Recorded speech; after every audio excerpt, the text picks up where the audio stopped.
સાથે ચોખાના લોટની ક્રિસ્પી એવી પાપડી બનાવવાની રેસીપી. તો અહીં આગળ ચોખાનો લોટ લઈ લીધો છે મેં 1 કપ.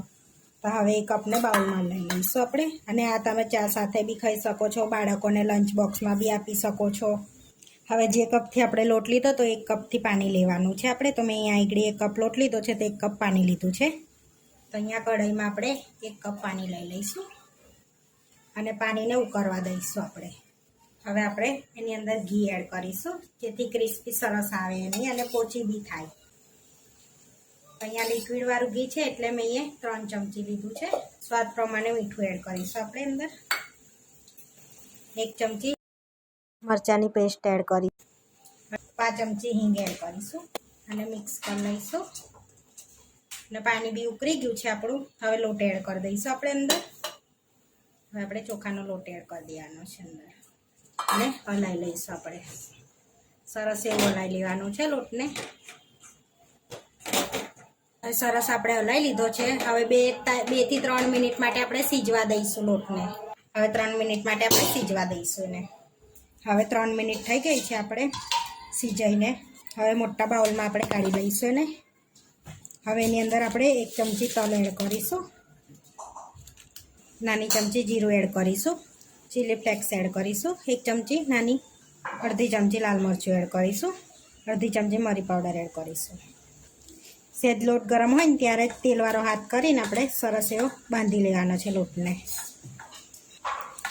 આ રીતે આપણે લોટને બાંધવાનો છે. સહેજ ગરમ હોય ને ત્યારે જ બાંધવાનો એટલે સરસ બંધાય. તો ઠંડો પડી જાય ને તો આમ ગાંઠો પડી જાય અંદર. આ રીતે જો સરસ આપણે લોટ એવો બાંધી દીધો છે. હવે સહેજ તેલ એડ કરીને આપણે એને થોડોક એ કરી લઈશું, મુલાયમ કરી લઈશું.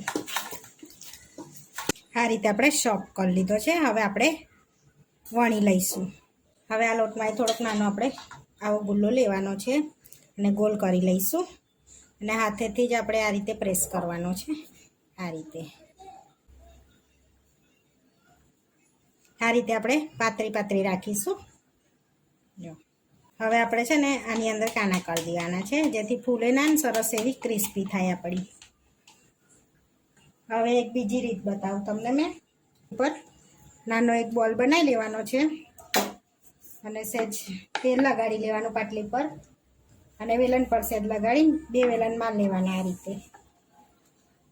આ રીતે નાની નાની વણી લેવાની અને કાના કરી દેવાના અંદર. હવે અહીંયા તેલ ગરમ કરવા મૂક્યું છે તો સરસ એવું આપણું તેલ ગરમ થઈ ગયું છે. તો હવે આપણે પૂરીને એડ કરી દઈશું. ધીમા તાપે ક્રિસ્પી થાય ને ત્યાં સુધી આપણે તળી લેવાની છે. લઈશું એને અને ધીમા તાપે ક્રિસ્પી થાય ને ત્યાં સુધી તળવા દઈશું. હવે તળી ગઈ છે તો હવે આપણે તેલની તારીને પ્લેટમાં લઈ લઈશું એને. જોઈ શકો છો એકદમ ક્રન્ચી અવાજ આવે છે. આ રીતે બધી મેં તળી લીધી છે. હવે એની ઉપર આપણે ચાટ મસાલો સ્પ્રિંકલ કરીશું. તો અહીંયા અડધી ચમચી ચાટ મસાલો સ્પ્રિંકલ કરીશું આપણે. જોઈ શકો છો એકદમ અવાજ કેવો આવે છે, ક્રન્ચી અવાજ આવે છે. હવે મિક્સ કરી લઈશું આપણે. એકદમ ક્રિસ્પી બની છે આપણી પાપડી. હવે આપણે ડબ્બામાં ભરી લઈશું. તો આપણી ડબ્બો ભરીને પાપડી રેડી થઈ ગઈ છે. હવે આપણે ડબ્બામાં બી ભરી લીધી છે. તમે આ બાળકોને લંચ બોક્સમાં બી આપી શકો છો ને સવારની ચા નાસ્તા સાથે બી તમે ખાઈ શકો છો. ચોખાના લોટની પાપડી બનીને રેડી થઈ ગઈ છે. આ વિડીયો જોવા માટે મારી ચેનલને સબસ્ક્રાઈબ કરો, લાઈક કરો અને શેર કરો અને તમે જરૂરથી ટ્રાય કરો. ફરી મળીશું નવા વિડીયોમાં.